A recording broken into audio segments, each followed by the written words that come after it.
Good evening అందరికి. ఈరోజు వచ్చేసి తెలంగాణ ఫార్మేషన్ డే అనమాట. జూన్ 2, 2014 తెలంగాణ ఫార్మ్ అయింది. తెలిసిందే. అప్పుడు నేను ఇంటర్ చదువుతున్నాను, సెకండ్ ఇయర్. అప్పుడు స్టేట్ విడిపోయినందుకు చాలా సంస్థల వాళ్ళు గొడవ పెట్టారు, విడిపోవడం కుదరదన్నారు. కానీ అప్పుడు సోనియా గాంధీ గారి స్వార్థం వల్ల తెలంగాణ మేము ఏదో బలపడిపోతామని అధికారం దాహం అని బలుపు ఆవిడైతే గెలిచిపోయారు. ఆవిడైతే తెలంగాణ ఇచ్చేశారు. కానీ కామెడీ ఏంటంటే తర్వాత ఆవిడ పార్టీయే సంకనాగిపోయింది. సో ఇది నమ్మలేనంత వాస్తవం అన్నమాట. ఇప్పుడు 11 ఏళ్ళైనా ఆవిడ పార్టీ ఎందుకు కోలుకోలేకపోయిందంటే ఆంధ్రప్రదేశ్ స్టేట్ ఎఫెక్ట్ అని చెప్పుకోవచ్చు. బలవంతంగా లాగేశారనమాట తెలంగాణని.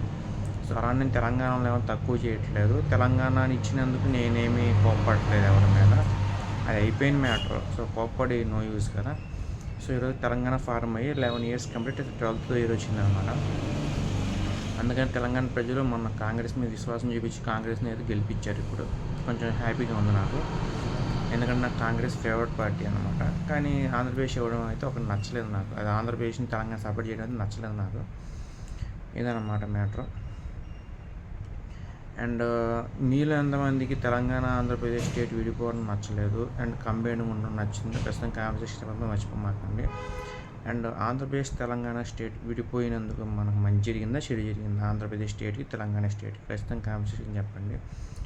అండ్ ఈరోజుకి 12 ఇయర్స్ ఆ ఘోరం జరిగినా సరే కాంగ్రెస్ పార్టీ కోలుకోలేకపోయింది. ఆంధ్రప్రదేశ్ స్టేట్ ఎఫెక్టా, తెలంగాణ ఇచ్చినందుకు అట్లా జరిగిందా? ఖచ్చితంగా కాన్వర్సేషన్ చెప్పండి.